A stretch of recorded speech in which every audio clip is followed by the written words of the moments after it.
Hi everyone, in this video we're diving into the ultimate guide on how to properly take care of your direct drive wheel and base system. We'll cover cleaning and handling tips in this video. I'm going to be using the Fanatec CSL Direct Drive steering wheel and base system as a reference because that's what I use, but these tips apply universally to all systems. So let's start with what we get in the manual.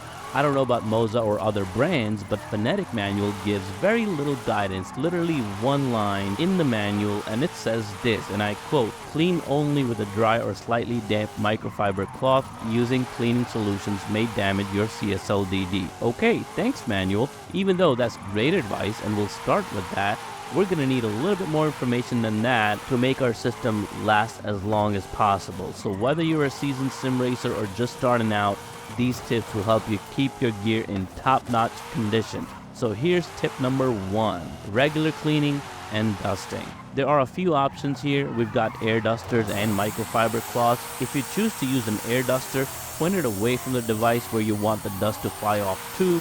I use a rechargeable one which works really well. It's pretty powerful. In my opinion though, microfiber cloths work just fine. Use it to wipe down the wheel and the base. Do this weekly. I recommend you keep some of these microfiber cloths in a container somewhere on your desk, and once a week, if you're really going for gold, before each use, give the wheel and base a quick dry wipe down with a microfiber cloth. And if for some reason you got some stuff stuck on there and you can't get it off with a dry wipe down, don't scrape, and avoid using harsh chemicals as they can damage the materials. So in this case, you can use a damp electronics wipe. You could also use a tiny bit of electronic solution on the cloth for this. However, you won't need to do this if you wiped it down before or after each use. Tip number 2, be gentle always. So this one is really important because I have seen way too many shorts about people breaking their Fanatec CSL Direct Drive systems, especially where the wheel connects to the base. So here's some suggestions that might appear common sense to some, but trust me, it is obvious that they are not common sense to others. So here they are. First, always handle your steering wheel with care. Hold it from the base, not from the shaft like it's some sword or Thor's hammer. Please be careful. Also, when using the wheel, avoid applying excessive force when turning or adjusting the wheel.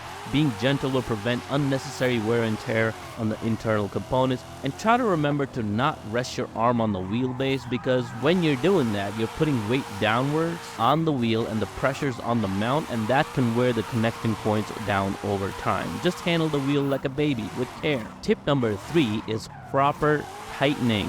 Speaking of being gentle, this tip will help you not break your Fanatec CSL wheelbases. When attaching the wheel to the base, first just make sure that the wheel is aligned properly to the slot and is pushed all the way in. Then make sure not to over tighten it. This is the crucial bit. Tighten it just enough to secure it in place. Tighter is not better in this case, fellas.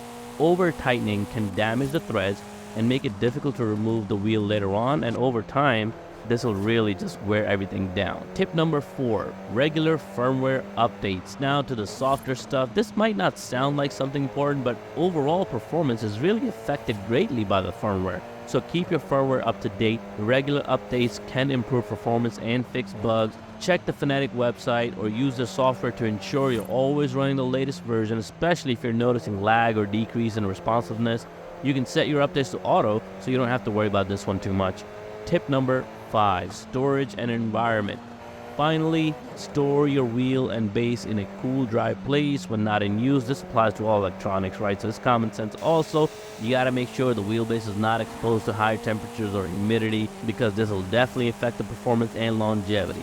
And also, I know we love a good coffee while we're drifting and all, but please keep drinks away from your expensive electronics, including the wheelbase. You don't want anything spilling as you're getting crazy on the wheel and getting liquid damage on your base. And there you have it, some essential tips to keep your wheelbase in check and in perfect condition.